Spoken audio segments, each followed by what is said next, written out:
Operation Phantom Sight is coming to Rainbow Six Siege. 5 seconds. The Phantom in this title is Neuen, an attacker who uses her gadget to muffle her footsteps, keep herself out of the spotlight, and creep everyone right out. The Sight is Warden, a sharp-dressed defender whose glasses allow him to resist or recover from flashes and to see more clearly when things get smoky. We'll give you the details on these two new operators and show you around the newly renovated Cafe Dostoyevsky. No reservation necessary. First, let's meet the guy in the tie, Warden.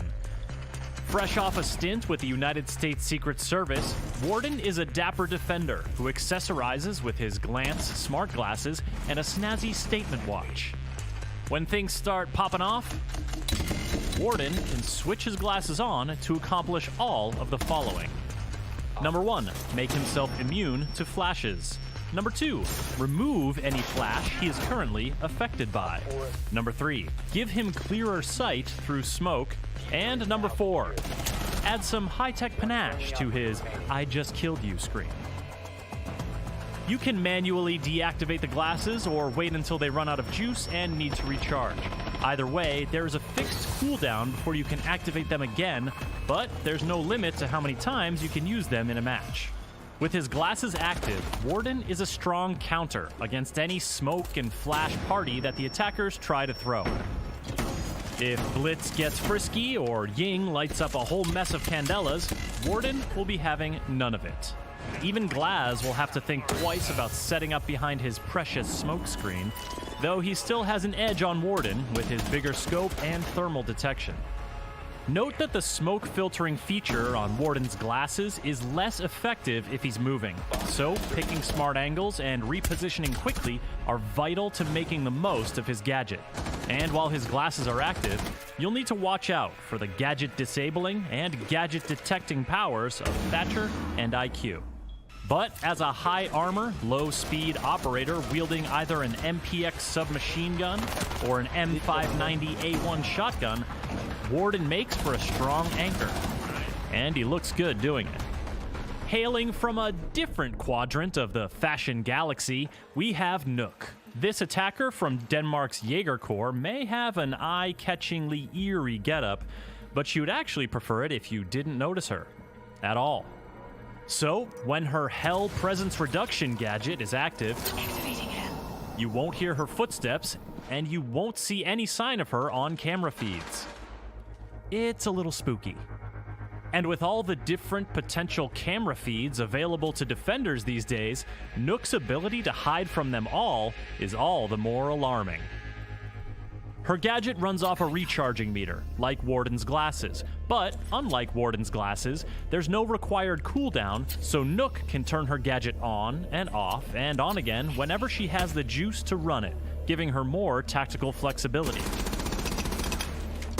And activating her gadget doesn't require her to change weapons, so she can continue wielding her primary, an FMG-9 submachine gun or 612 SD shotgun, or her secondary, a 5.7 USG pistol or a D50 pistol with an equipable suppressor. This makes Neuen a formidable flanking and fragging threat, though, like any operator, she has her limitations. Neuen's gadget will glitch and be visible on camera feeds if she performs basically any action except moving at a normal speed or slower, crouching and moving, or reloading or swapping weapons. You can also keep an eye out for environmental clues, like breach debris moving of its own accord. Or you could take a more proactive approach and throw down some barbed wire. Neuen will glitch while passing through it. If you really want to make things tricky for Neuen, take Lesion and his goo mines. She'll glitch when she steps on one, glitch every time she takes damage, and glitch while she pulls out the needle. Aside from the glitch, the only other camera interference that will let you know Neuen is nearby is this waveform effect that appears when using Mozzie's hacked drones, or Echo's yokai. Every other camera will have a hard time seeing, and your ears will have a hard time hearing this medium speed, medium armor attacker.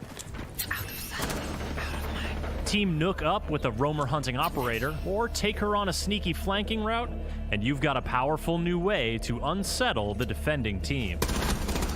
The map you've been seeing here may look familiar. It's Cafe Dostoyevsky, or Cafe to its friends. The Siege team has renovated this lovely 3-story gathering spot, creating new bomb sites, making old sites more viable, and generally sprucing things up for more balanced encounters.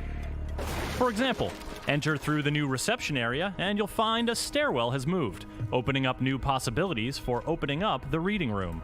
The kitchen area has been extensively remodeled and given a festive touch, and there's even been some light roof work.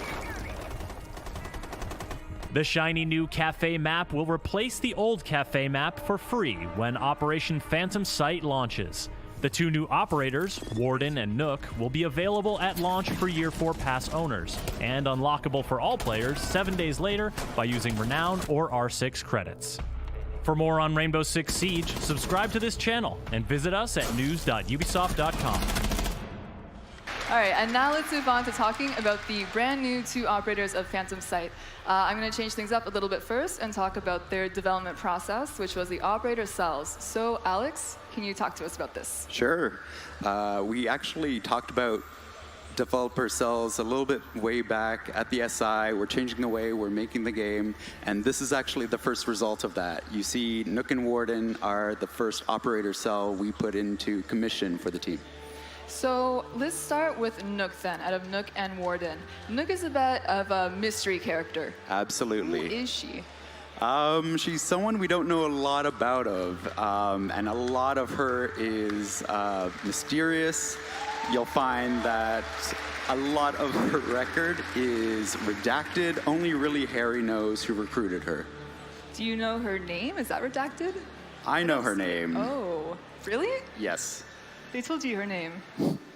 But I encourage you, if you want to find out more about her, look over the patch notes, look over her bio, kind of pour through the material and connect the dots. Okay, so go through the patch notes with a finely tooth comb. Yep. Or just wait for someone to figure it out and post it on Reddit and have them do the work. That's an option too. Okay, so yeah, as we can see, Nook is very dark. She is kind of terrifying, as we saw in the video. What kind of mindset do you have to be in to play Nook? So Nook is our lone wolf operator. She's anti-intel. Her gadget lets her move between cameras without being spotted if she's being careful, and that suppression of sound lets her surprise the other team. So you want to play her as a flanker, communicating with your team and making distractions. So Nook comes with a headset. Part of her strength is that she is kind of anti-intel and can relay information to her team with her sneaky ways. It's a high skill ceiling for her, so communicate with your team, absolutely. Okay, lone wolf with the headset. And yeah, we saw from the video, her gadget is the Hell, and it gives her partial invisibility. Why is that being introduced now? So this ability was actually something we thought of back when we were making Nokabi, but we actually found that the defending side didn't really have enough cameras to make it viable. So now when you see a Maestro, Valkyrie, the bulletproof cameras, it suddenly makes a lot of sense to have a character on the attacking side that can avoid these. So it's a bit of a catch-22. Nook is strong against multiple cameras, but then you also need many cameras to shut her down. That's it. And let's take a look at her loadout now. So her primary is the FMG-9 as well as a shotgun, and then her secondary is the it's a USG as well as a very special D50. That's right. So the D50 now has the option to come as suppressed, which kind of fits well with her kit. So let's say that I'm picking Nook, which honestly I probably am going to. And I take the SMG for primary as well as the D50, of course. Of course. Why wouldn't you take the suppressed D50? How do I choose when to use each gun on attack? Well, it's a question of lethality and range. So if you want to be really lethal in that close quarters to medium range, use the SMG and then switch over to the D50 when you want to have that longer range, longer line of sight. Right, so maybe if there's a trap in her way, down a long hallway. That's what you pull out. And does swapping your guns, does that bring her out of stealth if you're going between the SMG and the D50? Nope. So while you're in stealth, swapping keeps you super sneaky. Oh, but shooting the gun. Shooting the gun will make you glitch on cameras, yes. Okay, that makes sense. But not swapping the gun. Nope. What if I just put it in my pocket? That counts as swapping. Oh, so we're good. All right. What if I have them both out at the same time? No, that's just crazy talk. Okay. And then her secondary gadgets is the claymore or a breaching charge. Kind of the same question. How do I choose which one to take? Yeah, it depends on the approach you want, the map you're on. If you're using the breach charge to kind of flank from far away, don't make too much noise with it. It gives you an element of surprise. Otherwise, take the claymore. It's your best friend. It'll watch your back against any defending roamer. Nook doesn't really seem like she has any best friends, so it kind of makes sense. It's kind of fitting that the claymore is just her best friend. Absolutely. Although she seems like the kind of person who names her guns, you know? Hey, you can read into her as much as you want. You can start making your own story for I'm Nook. gonna find out her name. Yes. So yeah, if you want to have someone watching your back, take the claymore, and if you want to attempt some solo cap tomfoolery, then go for the breaching charge. That's it. Awesome. So let's say that I'm playing Nook. She's great to play, but now I keep seeing the attacking team is choosing Nook, and I want to shut her down. Right. So now what do I do? You told us her strengths. There has to be a downside to picking her. So it doesn't really seem like there is one. It seems like as long as you're smart and you communicate with your team, she has the headset, that there isn't an operator that directly counters her. So the best way to counter a Nook is to make sure you know where she is at all times. So you want to bring out barbed wire. You want to place it in front of cameras so that she does glitch or she has to deal with that gadget or move away from it. So operators like Frost or Legion. Trap operators are great too. If she steps on a goo mine, she's starting to glitch until she removes it. And Frost, of course, is great too. And we can see Clash on the screen right now. How does Clash counter her? So Clash is twofold. You get intel. You can see Nook even when she's as a person roaming the map. So if you can get eyes on her, that's great. And then if you start tasing her with a shield, she'll light up on the camera as well. Yeah, what does that look like? Do Clash players have to bring a pair of sunglasses now against Nook? No, it's perfectly fine. All right, awesome. So that is Nook. Again, she's a very dark, mysterious, terrifying character. Yes. I can definitely see her silently stalking you in the night. Let's move on now to the character who would probably rather have all of your eyes on him. Both of your eyes. Right. Everyone's eyes. Everyone's eyes on Warden. Right. Who is Warden? So Warden is a really experienced Secret Service agent. He has 30 years plus history of protecting government officials, even President Baldwin. So he comes to the Rainbow Six team with a lot of knowledge. Yeah, we can tell by the art here. He looks very posh, very secret agent. He looks a little overconfident, but also that he can back it up. Is that how he plays? Absolutely, yeah. He's got the intel. He can hunker down as an anchor and protect the team and give them a lot of good communication. And his gadget is the smart glasses. We also saw in the video that he was going for his watch. Does he have two gadgets? Is it? So his watch actually activates his smart glasses, and that's what cleanses the flash, makes him see through smoke, and look really stylish. And you gave us an interesting fact for Nook. Do you have one for Warden? Sure. Actually, the team was working on a Jaeger alternative when they were first working on Warden.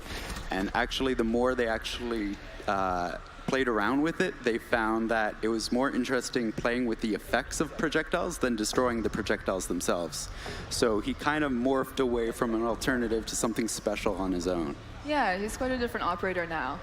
Awesome. So let's start taking a look at his loadout then. For his primary, he has the MPX and a shotgun. And then for his secondary, he has an SMG and the P10. Yes. Tell us about this, with special emphasis on the P10. Well, you take the P10 if you want to really role play the secret agent, of course. The shotgun is for making those rotation holes, making sure you have a great place to fall back to if you're getting pushed too hard on an objective. And the SMG just lends a little bit of lethality to his kit. The P10 is very secret agent. Was that intentional? Everything seems to work really well with Warden, yeah. It seems that way, yeah. And then his secondary gadgets is the barbed wire or deployable shield. how do I choose which one to take? Is it map dependent, playstyle dependent? Warden is really useful against well-coordinated teams, but if they're really aggressive, you want to slow that down. So use the barbed wire, make sure you get intel on where they're coming from. Otherwise, if you want to be really safe, bring the shield. You can drop it down, hide behind it, and really hunker. I like how instead of get down, Mr. President, Warden is more take my deployable shield, Mr. President. Yes, in his Kentucky accent. Oh, jeez. I can't do that one. Okay, yeah, don't try Kentucky accent. So my Canadian accent popping Yep. out. So let's now say that I am a blitz main, and I keep seeing that the defending team is picking Warden. What do I do? Do I have to swap off? And if so, who do I swap to counter Warden? So you can still keep your blitz main. What you want to try to do is bait out his ability. As soon as he uses it and then deactivates it, he has a fixed cooldown, so you want to really push when that cooldown is in effect. And you can hear when he uses the gadget. If you're super close, you'll actually be able to hear it, yeah. Okay. And is he just a sitting duck to IQ? Can IQ just always see where he is? Because I'm guessing he can't just take off his smart glasses and put them in his pocket. So IQ will be able to spot him out if he's actually using the gadget. Oh, so when they're turned off, they're Yep. not transmitting. That's right. Awesome. So did Warden know about IQ before he joined Rainbow? I think it's more like good battery usage. Makes sense. Yes. And then I also have to ask, because they do touch on it in the video as well, what does Warden's matchup against Glaz look like? Because they can both see through smoke. Is there even a matchup? You don't want to get into a one-on-one fight with Glaz. He'll clearly outrange you, but both of them work well countering each other, especially Warden. If you are facing a Glaz team where they're smoking and planting, he's great to provide that intel when someone's planting. He can request a C4 being thrown in. He's super useful. Right, so he can beat Glaz through a supportive role, while Glaz beats him just through a my gun's bigger than yours role. Yes.